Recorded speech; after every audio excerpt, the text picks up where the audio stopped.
খুলনার পাইকগাছার লস্কর শিবসা নদী সংলগ্ন আলমতলা নামক স্থানে পাউবোর আধা কিলোমিটার ওয়াবদার বেড়িবাঁধের ভাঙন ব্যাপক আকারে ধারণ করেছে। গত বুধবার থেকে আবারও ওই স্থানে ভাঙন শুরু হয়েছে বলে জানান স্থানীয়রা। পাশে রয়েছে কৃষি কলেজ ও চিত্ত বিনোদনের পার্ক, ফলে আতঙ্কে রয়েছে ৩ ইউনিয়নের ১৯ গ্রামের প্রায় ৫০,০০০ মানুষ।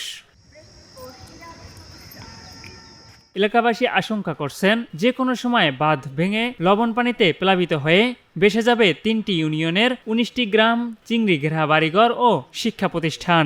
ক্ষতি হবে কোটি কোটি টাকার সম্পদ। তাই দ্রুত বাঁধ নির্মাণে সংশ্লিষ্ট ঊর্ধ্বতন কর্তৃপক্ষের নিকট জোর দাবি জানিয়েছেন এলাকাবাসী। গ্রামবাসী অনেক ভয়তে থাকে যে যখন নদীর পানি যখন চাপ দেয়, এ সময় অনেক আতঙ্কের ভিতরে থাকে যে এরা কি করবে, যে যদি রাস্তা ভেঙে যায়, যদি একটা দুর্ঘটনা ঘটে। এই গ্রামবাসী সহ আরো অনেক আছে, চাঁদখালী ইউনিয়ন, বহুত জায়গায় রাস্তাটা যদি ভেঙে যায় তাহলে বহুত জায়গার এলাকা মনে করেন যে আপনার বিপদগ্রস্ত হবে। তাই আমরা সরকারের কাছে অকল আবেদন জানাই যে অতি শিগগিরই যে আমাদের নদী ভাঙনটা যেন মেরামতের কাজটা শুরু করে। এখানকার আসলে সত্য কথা বলতে সরকার এখানে বাজেট দিয়েছে, এখানকার বাজেট স্বয়ংসম্পূর্ণ আছে, কিন্তু কন্ট্রাক্টর এত অবহেলা করতেছে যে বারবারই এখানে যখন খুব ভাঙি যায় তখন ওনারা একটু আসে, আসি ওই ২-১ বস্তায় বালি দিয়ে এরা আবার স্টক দেয়, আর আসে না।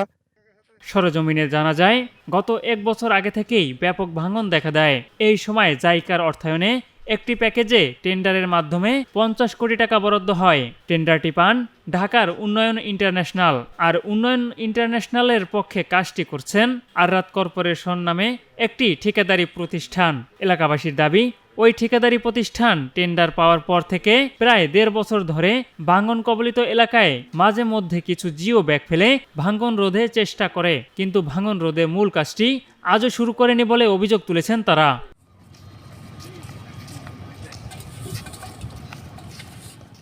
এদিকে বিষয়টি সংশ্লিষ্ট ঠিকাদারি প্রতিষ্ঠানের সাথে কথা হয়েছে বলে জানিয়েছেন পানি উন্নয়ন বোর্ডের খুলনার নির্বাহী প্রকৌশলী আশরাফুল আলম।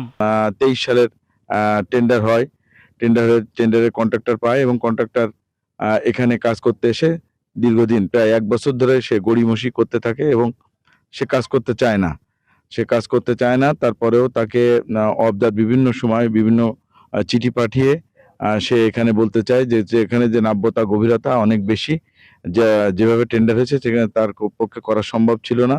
পরে সেটা আবার ঠিক মতো মেপে জেপে এখন গভর্নমেন্ট তারকে বুঝিয়ে দিয়েছে এবং সে এই একটা প্যাকেজে প্রায় ৫০ কোটি টাকার মতো বরাদ্দ। প্রায় ১ বছর হয়ে গেল এই কাজটা গড়িমসি করছে। বললে ২-১ বস্তা করে তারা ফেলে আবার তারা চলে যায়, আবার তাদের খোঁজ থাকে না। কিন্তু গত এই ২-৪ দিন এই যে পানির বৃদ্ধি, এই গুণ, আর এখন আষাঢ় শ্রাবণ মাস আসতেছে, এখন প্রতি গুণেই পানির বৃদ্ধি হবে। আমি হঠাৎ করে রাত্রেবেলা ২ দিন আগে আমাকে খবর দিল এখান থেকে পানি লিক করতেছে। আমি আসলাম, আমি এসে সকালবেলা নিজেই দেখে ইউএনও মহোদয়কে, এমপি মহোদয়কে, সকলকে আমি অবহিত করার পরে তারা আবার নতুন করে কিছু ৪০০ ব্যাগ পাঠায়। এখানে ৪০০ ব্যাগ না, এখানে ১,৭৫,০০০ না ৭২,০০০ ব্যাগ এখানে পড়বে, সেই কথা আছে আমাদের এখানে। এখন আমাদের দাবির কথা হলো যে জনগণের এখানে আমাদের প্রায় ১০০ বিঘা জমি এখানে চলে গেছে। ওনারা সময় নিয়েছেন ১০ দিনের ভিতরে এখানে আবার বার্জ আসবে নতুন করে এসে কাজ শুরু করবে। তিনি আরও জানান, ভাঙন কবলিত এলাকা প্রাথমিকভাবে সংস্কার করা হচ্ছে এবং ১ সপ্তাহের মধ্যে মূল কাজটি শুরু করা হবে।